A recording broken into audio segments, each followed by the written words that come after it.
এই বাড়ির নাম গৌরীপুর হাউস।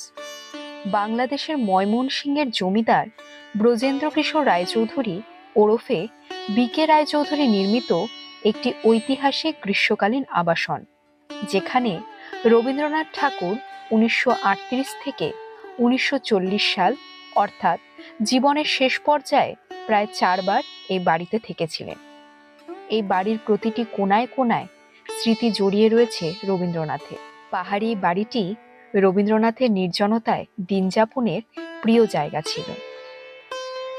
সযত্নে বাড়িটির সামনে লাগিয়েছিলেন দুটি কর্পূর গাছ, যা আজ চারা থেকে বৃক্ষে পরিণত হয়েছে, যাদের গায়ে ছোঁয়া লেগে রয়েছে স্বয়ং বিশ্বকবির।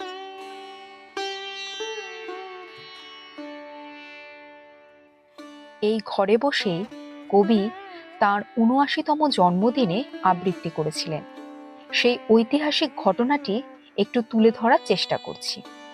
মৈত্রী দেবীর লেখা মংপুতে রবীন্দ্রনাথ বইটিতে রয়েছে ১৩৪৫ বঙ্গাব্দের ২৫শে বৈশাখের আগে মংপুতে পাহাড়ি আদিবাসী শ্রমিকদের নিয়ে এক উৎসবের আয়োজন করেছিলেন মৈত্রী দেবী ও তাঁর স্বামী ডক্টর মনমোহন সেন।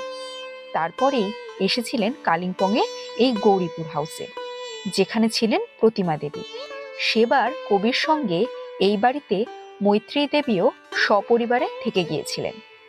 কলকাতা থেকে এসেছিলেন সাহিত্যিক প্রবোধ সান্যাল।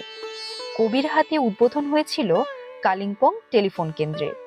ঠিক হয়েছিল কবি স্বরচিত জন্মদিন কবিতাটি আবৃত্তি করবেন আর বেতারে তা সরাসরি সম্প্রচার করা হবে। সেই জন্য অল ইন্ডিয়া রেডিওর কলকাতা কেন্দ্রের অধিকর্তাও হাজির ছিলেন কালিম্পংয়ে। কবি তখন গৌরীপুর হাউসের এই ঘরে বসে, জানালা দরজা বন্ধ, বাইরে রেডিও নিয়ে কবির কণ্ঠে কবিতা শোনার জন্য অধীর আগ্রহে অনুরাগীরা অপেক্ষা করছেন। ঘড়িতে তখন সকাল ৭টা ৪০। কবি কণ্ঠে ভেসে এলো, আজ মম জন্মদিন। সদ্যই প্রাণের প্রান্তপথে ডুব দিয়ে উঠেছে সে বিলুপ্তির অন্ধকার হতে মরণের ছাড়পত্র নিয়ে। মনে হতেছে কি জানি পুরাতন বৎসরের গ্রন্থি বাঁধা জীর্ণ মালাখানি সেথা গেছে ছিন্ন হয়ে। নবসূত্রে পরে আজি গাঁথা নব জন্মদিন। এবং এভাবেই এই গৌরীপুর হাউস রবীন্দ্রনাথ ঠাকুরের সঙ্গে অঙ্গাঙ্গীভাবে জড়িয়ে পড়ল।